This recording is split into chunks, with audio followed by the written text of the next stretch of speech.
A community centre and library rebuild project.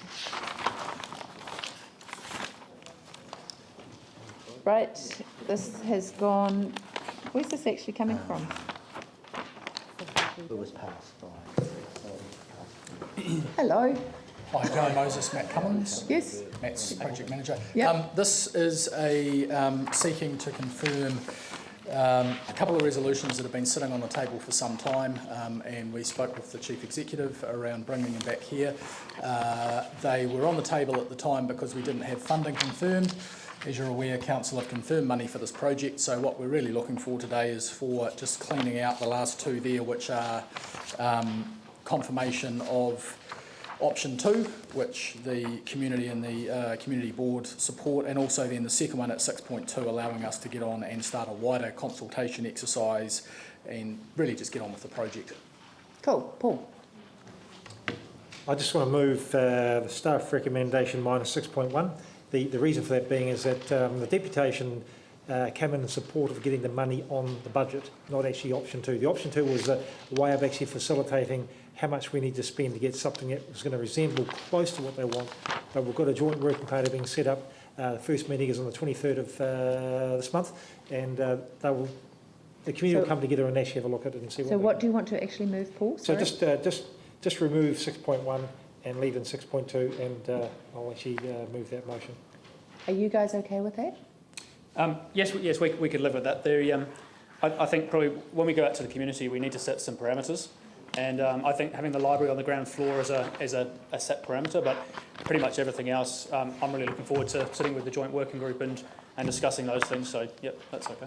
Okay, you seconding that, Yanni? You are. Okay. Just to say, I'm a little bit concerned to hear that we're going to go on with a set parameter of having the library on the ground floor. We don't know what the community thoughts are. Given that we've got a workshop in 2 weeks, that's why I would support having an open conversation, because it might be following that conversation there's new options that are put on the table given how long this has been around and given the developments that are happening with things like the adjacent red zone, etc., etc. So, you know, I just want to be really clear that we're going to our community with an open mind, grassroots up, to try and understand where we're at this point in time. I think that's what Paul's moving, isn't it? I Yeah, think you're so on the same that's- page. that- So you've but we've taken just- 6.1 out. Right. Yeah. But we've Yeah. just heard staff say that one of the set conditions is the library has to go on the ground floor. No, he said his view was that the library should go on the ground floor. He was Is that being very correct? honest. I thought It's that- very fair. And actually, if you want an accessible library, a ground floor library makes a great deal of sense. That's fine. That's, yeah, I mean, I But just think however, we need to be what open-minded. Paul is moving, what you're seconding, is just 6.2. Right? Okay? Yep, Val.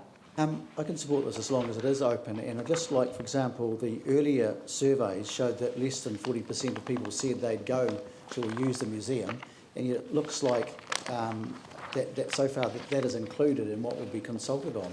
So I'm just wanting to ask the staff if that's going out for consultation on that basis, with the staying with the library and the community centre and the museum, is there not a risk that this will be predetermined? No, I don't think there's a risk. I think certainly as staff we've been in discussions with the museum group, and they're very keen to be part of this project, and we'd like them to be part of this project. What we're proposing in the current concept is there is a museum space upstairs, which is I think about 30-40 square metres, but we're also proposing to have glass display cabinets throughout the library and throughout the atrium, so that it connects really well with people that come along and use the library. So we're in very close discussion with the museum group, and they're part of this project. Okay, Ali, then Andrew.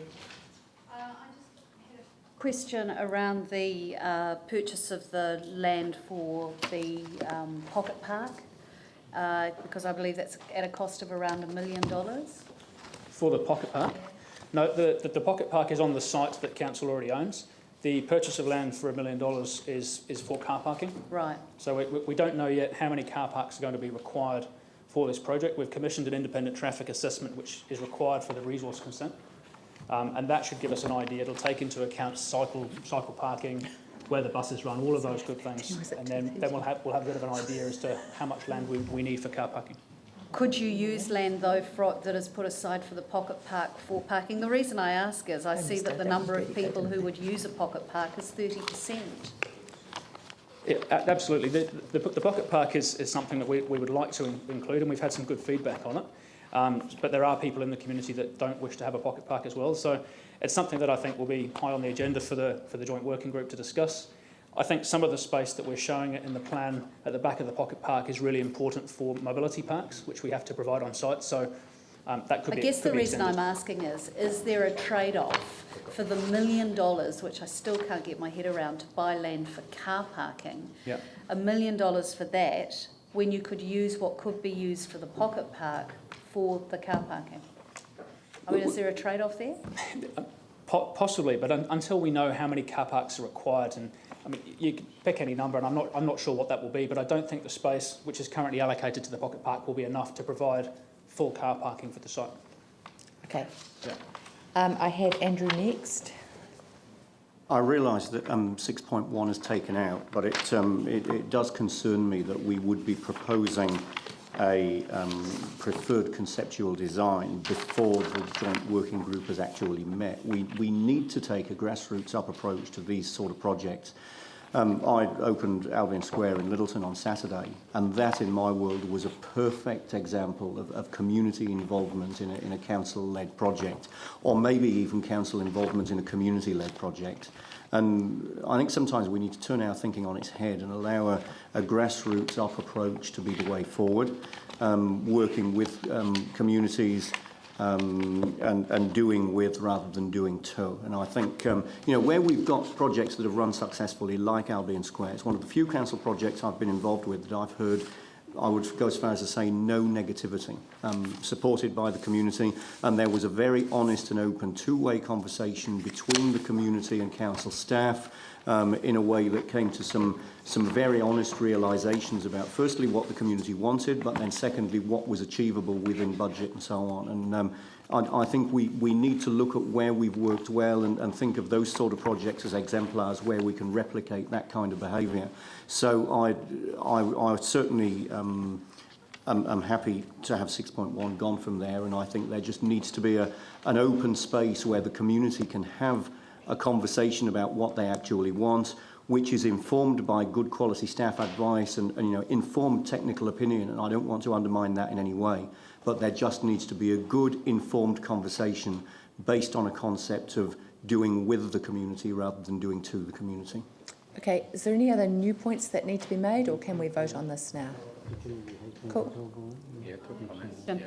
Page 499, 4.2.4, the summary of the results with regards to the surveying. I may have missed it, but how many people were surveyed? I couldn't give you an answer to that, I'm sorry, but I can find out.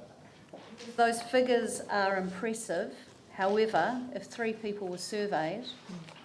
Sure. Thank you. Oh, excuse. If 3 people were surveyed, it's very difficult to get 92%. Madam Chair, if I may. At least 300. At least 300. So it was a good sized sample. It's a very good size sample of Sumner. Yeah. Okay. Right, can I put the amended recommendation? Just how many responded to the survey though? What was the response rate? Come up, Diane. Do you want to? Diane Foster from the libraries. Grab that and I'll grab one. The survey was done in Sumner via the mobile vans. So it was done over a 2-week period at that community connection area. In terms of your target audience, what was your response rate? Sorry, what was the response rate? Yeah. Oh, very high. Out of 300 people. how many? Oh, yeah, 300 people gave their opinion. So it was people who were in the square on that over that period. Okay. But there's 300 out of, we don't know. Out of Sumner. Oh, how many It's a live in big Sumner? chunk. How many live in Sumner? Yeah. Okay, we're going on. Oh, it was a high response rate. I mean, the van is there Yeah. 4 times a week. These are Sumner people. They're going to tell you what they think. Right. Yeah. 39% of 300 want a museum. I'm not overly convinced, but thank you for that information. Reporting the feedback, it's very good feedback, and it's an excellent way of getting it, actually. Yeah. Okay, can I put this, what's before us? Okay, put that. Those in favour, please say aye. Those opposed? No. Carried. Do you want your vote recorded against or a division? Yes, but I don't need a division. Okay, good, you record Ali's vote against. Thank you.